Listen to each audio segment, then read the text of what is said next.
Death Blow. Death Blow. Death Blow. Hello, this is Blood-Brain Barrier, and you are listening to Death Blow Podcast. Hello guys and welcome to another episode of Death Blow Podcast. Subscribe, like and share and click on the bell to receive the notifications. Spotify and Apple Podcast to listen the audio version, and Instagram, Facebook and TikTok for more updates and news. Today I present you a new band from Canada. Their name is Blood-Brain Barrier. Mrudul and Isabelle explain how they evolved their own sound.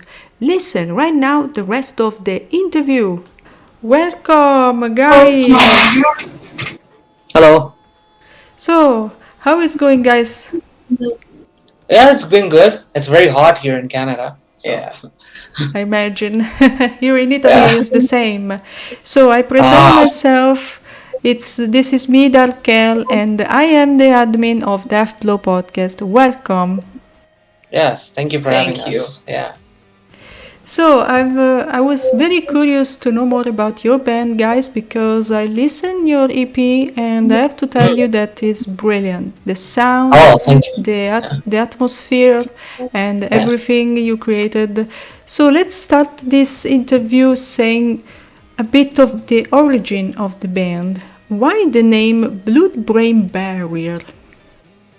The name we just came up with that. So we were just watching some videos on TV, and we just heard the word blood-brain barrier from some medical. It's like a medical terminology. So we thought, I was like, what is that? It just sounded really, really nice. It sounded very deep and pretty metal, you know. So we just went with it, and as soon as we said it out loud for ourselves, we felt like we could make it into, like, we could hear what it would sound like the band, the project, and we just went with that. So that's how it kind of came about.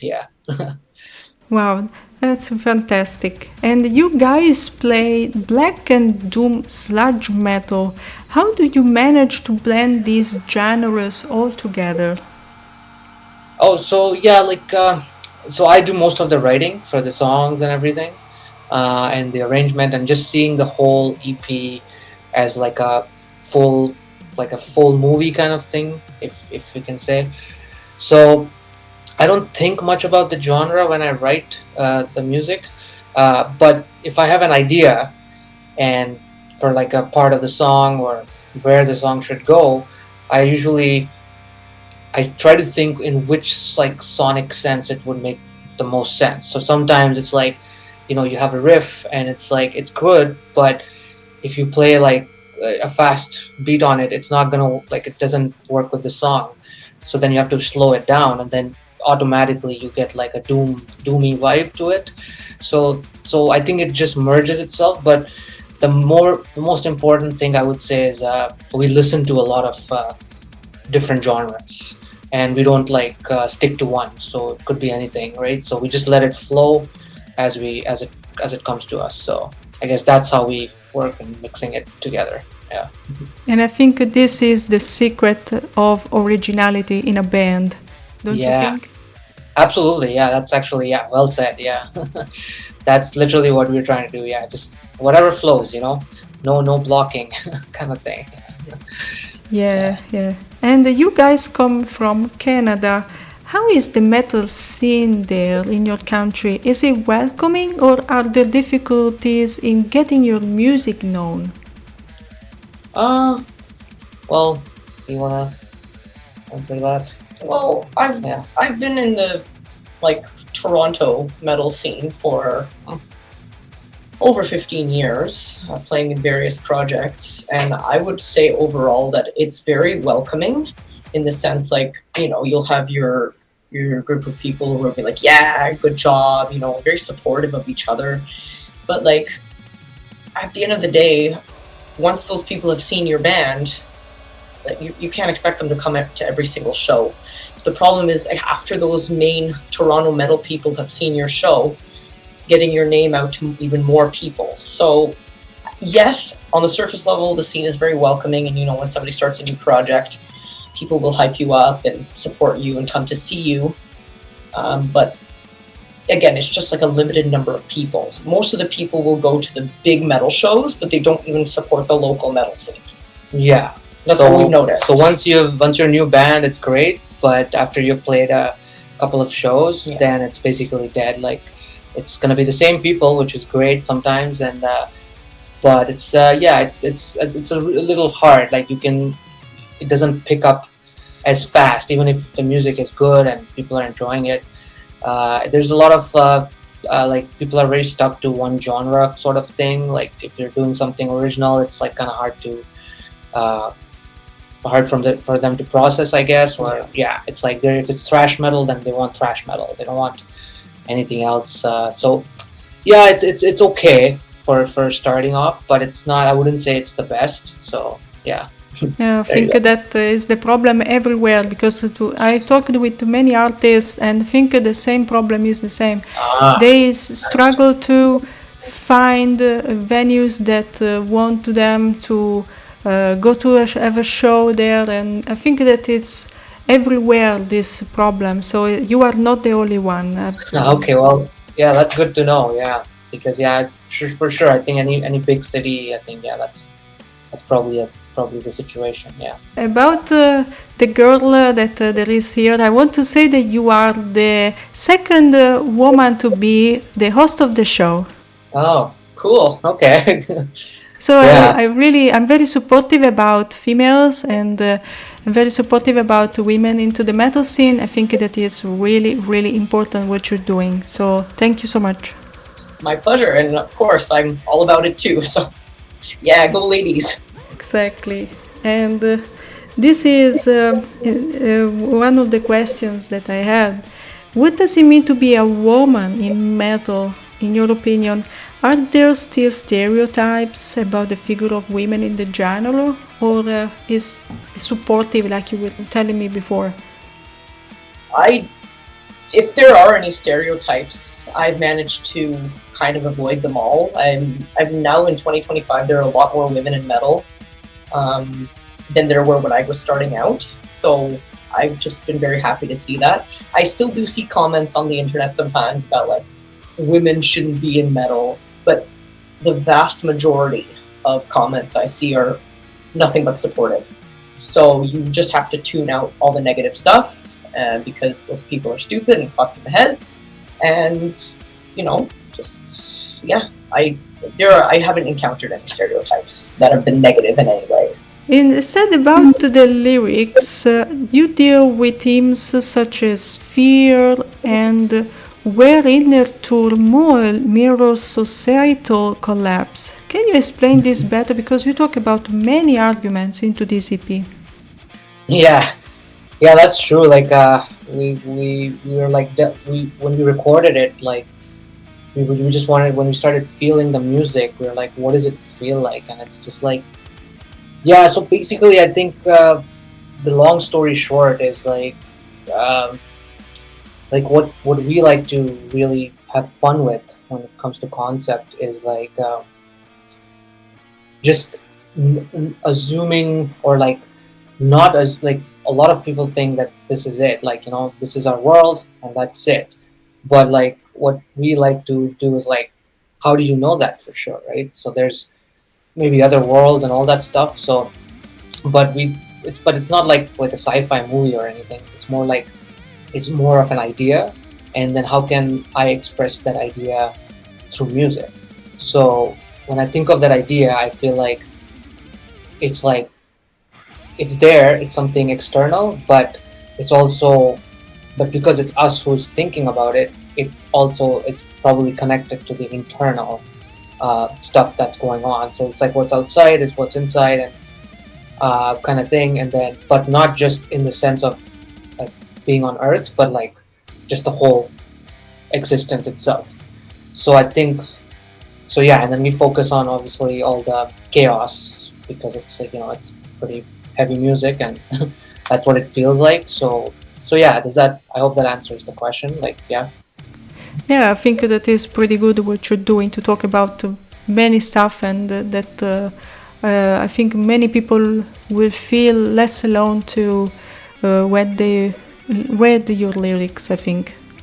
Yeah, absolutely. Yeah, like, and I want to present the lyrics like a story too. Like, it's like this is happening kind of thing, not just like saying something. So that's, yeah, no, that's well said. Like, yeah, that's exactly my point with the lyrics. It's like something that people can think about, and like it'll make them think something, and about like just something outside them and how it might relate to themselves, kind of thing. Yeah. What does I find that the arrangement of this album phenomenal. Like I was introducing you, and Windows Drenched in Red is the EP you released.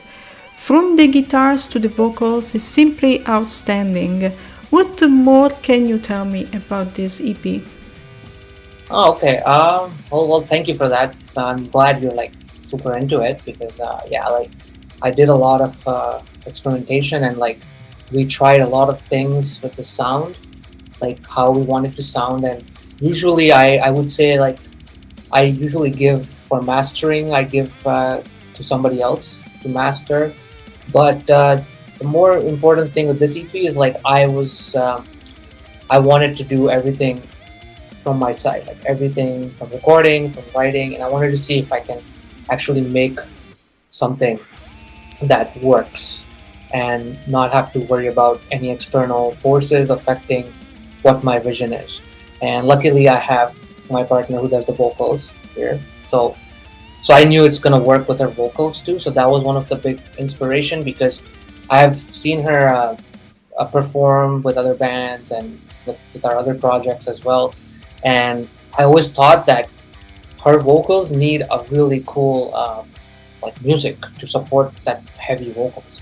And so that was one of the cool things about EP2. When I was writing it, I was thinking about all these things, and then yeah, and then also I wanted to learn how to master like my own music. So this would be the first time I actually mastered something professionally, which is my own EP. And I'm glad to hear that that you guys are like liking the production and everything. So yeah, that's the more kind of fun facts about the EP. I would also say that like just having just me under control of everything, and her for the vocals, that's also something we wanted to explore because when there's like 4 or 5 people in the band, it gets very mixed up. Like sometimes the songs are good, but like the ideas go all over the place, So yeah, so that's something I wanted to really explore if we did it by ourselves. So yeah, that's like some fun stuff. How the EP actually came to be, kind of thing. Yeah. Do you want to add something? Oh yeah, Isabelle, do I want to add anything? Well, again, being in a band with 4 or 5 people, you have to think about everybody's schedules, right? And like, we live together, and we both have this desire to make the music, so it just makes sense to there's no middleman, it's just the 2 of us, and it's like, oh, hey, can you record today? Yep, cool, let's go. Yeah. And we just do it on our own time, and we don't have to worry about anybody else's work schedule or hectic life. It's just the 2 of us. So that was really the main motivation. Because again, we both have our own projects outside of this, but other people live in other cities, and we have to wait for them to come here, or we have to drive there. This eliminates all of that. Yeah, it's pretty far. Everything in Canada is very far. Yeah. So, yeah. So that's the main motivation for us. Like, just the fact that we can get it done together by ourselves without involving anybody else, waiting on anybody else, depending on anybody else. Yeah. So yeah, it's been really good in that regard. We just get things done together. Yeah. I have to say that about the vocals, it's very brilliant. Together with the guitars and the audio arrangement, I found very cool. Your vocals are brilliant, amazing. Thank you. What are your best influences, guys, that inspired you on this record? Could be lyrically, musically, could be cinematographically. Yeah, well, yeah, we have all over the place, but I come from like when I was a teenager, I used to do like progressive metal, like like Dream Theater and Tool and Porcupine Tree. So those were like my bands, but I was never into like black metal. and but she was very like into underground band, black metal, Yeah. like Wolves in the Throne Room. What else? A lot of U.S. black metal. Yeah, like US. I really like the more underground U.S. black metal bands. Like the biggest one, of course, is Wolf in the Throne Room, but there's also bands like Kralis, Wayfarer.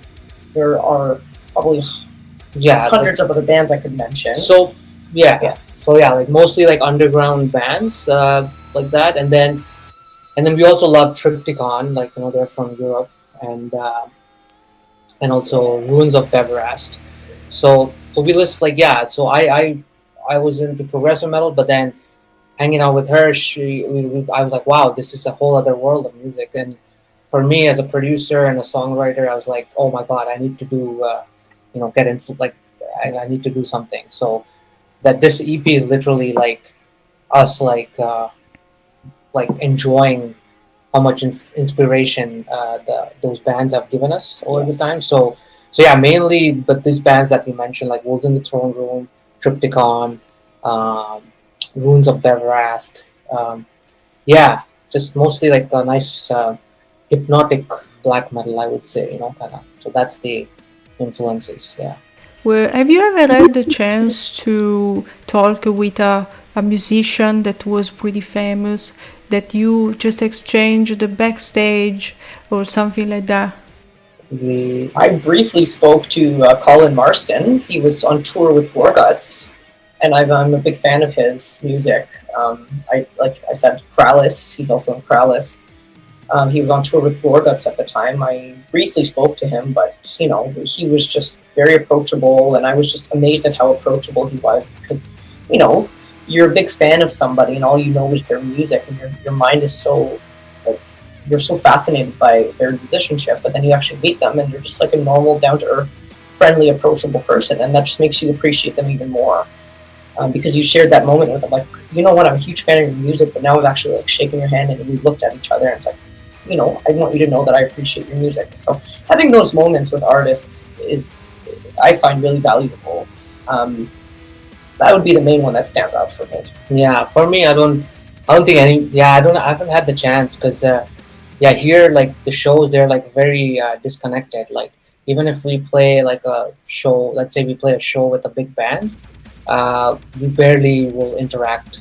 Like, the opening bands won't interact as much with the big band. So it's kind of like, it's really hard to get that opportunity. So I haven't had anything substantial so far. But hopefully, maybe one day when we come to Europe or something, I can meet somebody.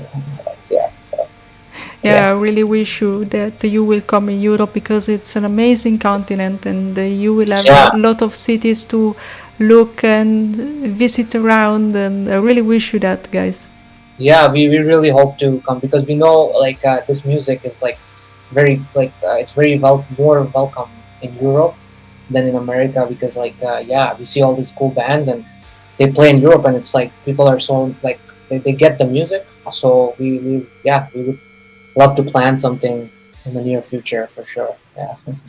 For me, the masters are Candlemass for doom metal because they are amazing. They are so cool. And the album Nightfall is one of the best in my opinion. Yeah. We've been getting into My Dying Bride lately. Yeah, My Dying Bride. We've been listening to a lot. Late to the party, but yeah, they're really cool too. Yeah. What can you tell me about the album cover? Oh yeah, so even the album cover, I decided to do it myself. Yep. Just like I just wanted to do everything myself for some reason there. So do you paint? No, I didn't paint it. I used the computer obviously to make the graphics and like Photoshop and this other software called GIMP. It's free to use. It's nice. I was learning it. So basically, I just put the lyrics in front of me and I said, what does this feel like? And I just go on the internet and what I like to do with artwork is I find obviously images that are like free to use, right? Obviously no copyright or anything like that. And then I just modify like them in a way that like makes the album, the cover look like that's the sound of the album, that kind of thing. So I don't worry too much about like being dark or light. It's just whatever makes sense as to the album, like the story of the album. So yeah, in this, like in the artwork, you can see the hand reaching out to this woman who is just minding her own business. But the whole idea is like the story is that even though she's just doing her regular thing, there's a lot that's going on in her mind that she's not expressing, and because of that, this this entity can like just easily get a hold of her, and she's okay with that too because she wants to know herself more.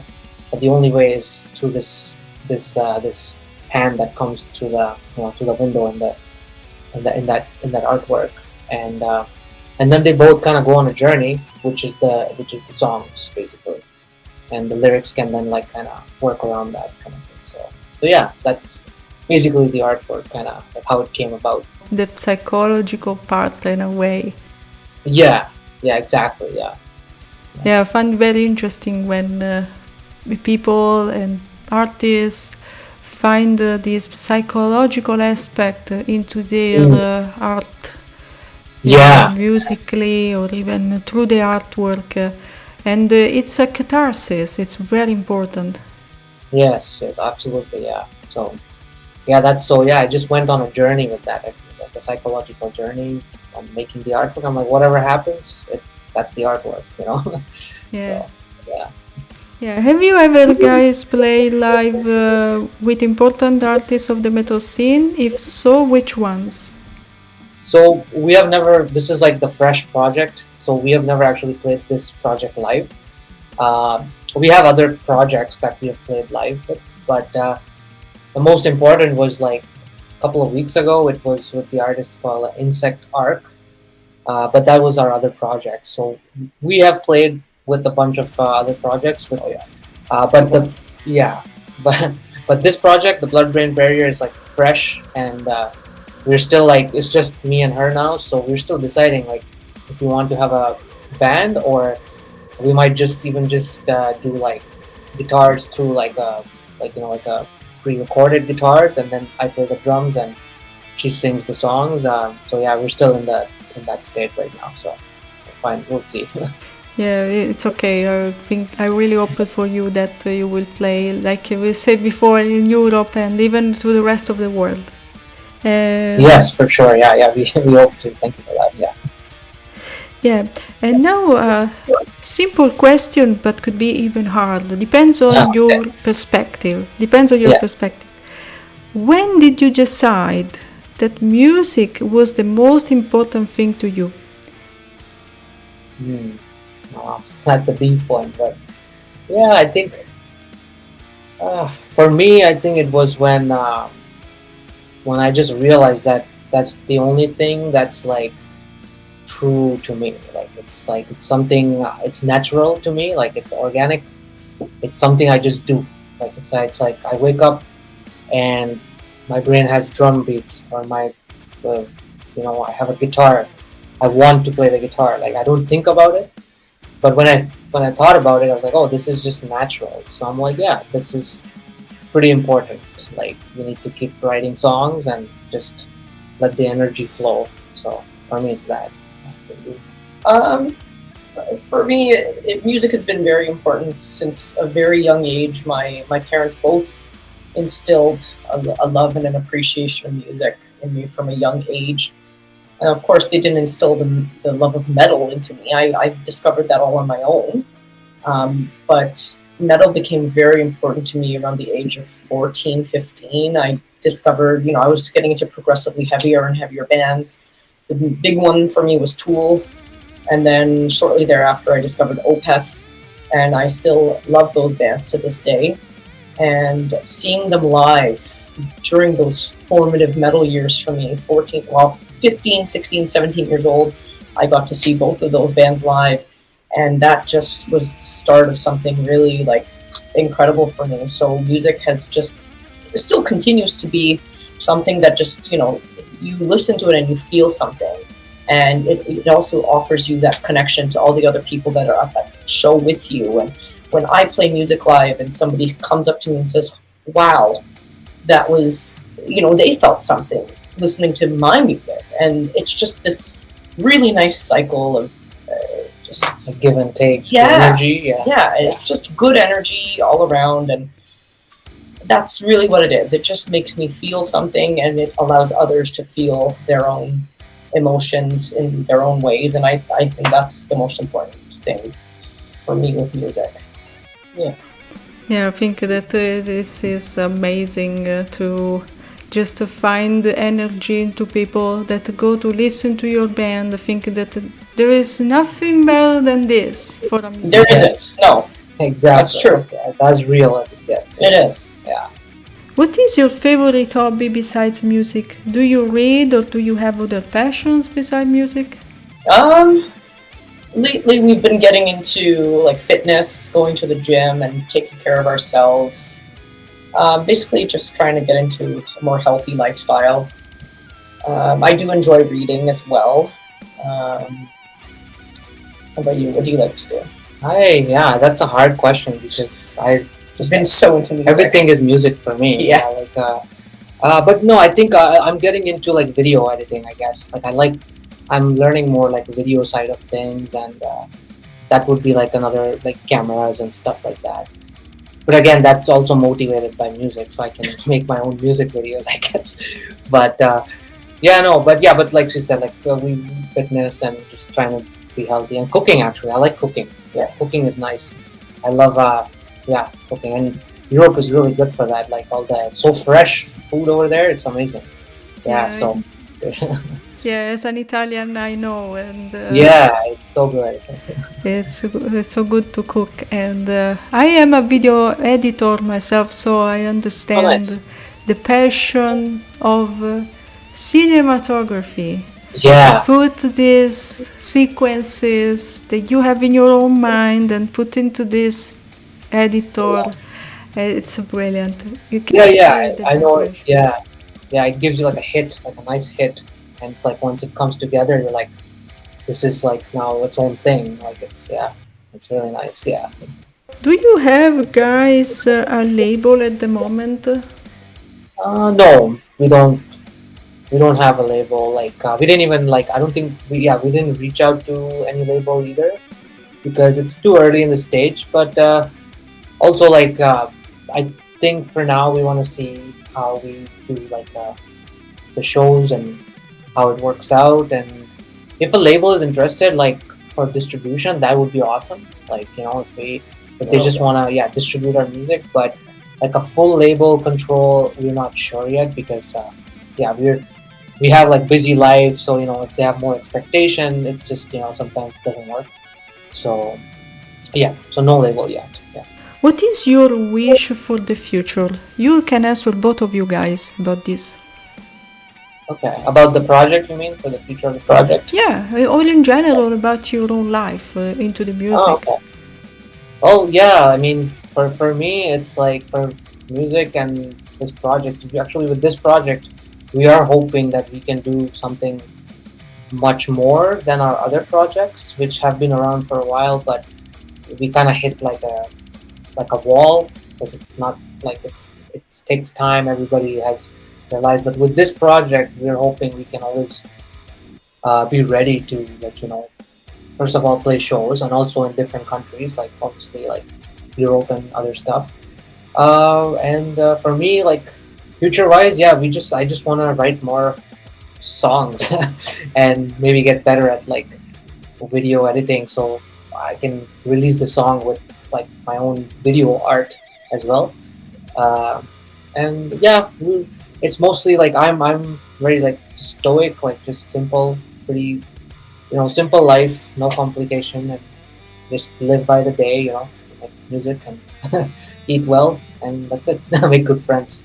So that's mostly the future for me. And Yeah, for me, for us, I would have to say it's the same. Just keep on playing music, especially with my partner here, and explore new places, have new people hear our music. I pretty much everything he said I agree with it. We are the same. Yeah, We're the same. Yeah. which is why Add something to finish this interview, something you want to say to the public. I would just say keep your ears open, and for new music always, and there's always interesting bands out there that are worth checking out, and not just the ones you see on TV or like on the big shows, you know. So yeah, just give that like the thought, I would say, for the metal people, you know, because metal people are very like stubborn, so you just relax a little bit, you know. And other than that, yeah, check out our music. Let us know what you guys think. Yeah. And just stay positive and, you know, relax. Just don't stress too much. Like, yeah, That's a all. good way. That's Yeah, a too good much. way. Yeah, too much is going on in the world, so just relax. You know, have good food. Yeah, really appreciate you guys. Thank you. Bye, Thank you. guys. Bye. Bye. And that's all for this episode of Death Blow Podcast. Subscribe, like, and share, and click on the bell to receive the notifications. Spotify and Apple Podcasts to listen the audio version, and Instagram, Facebook, and TikTok for more updates and news. See you soon, guys!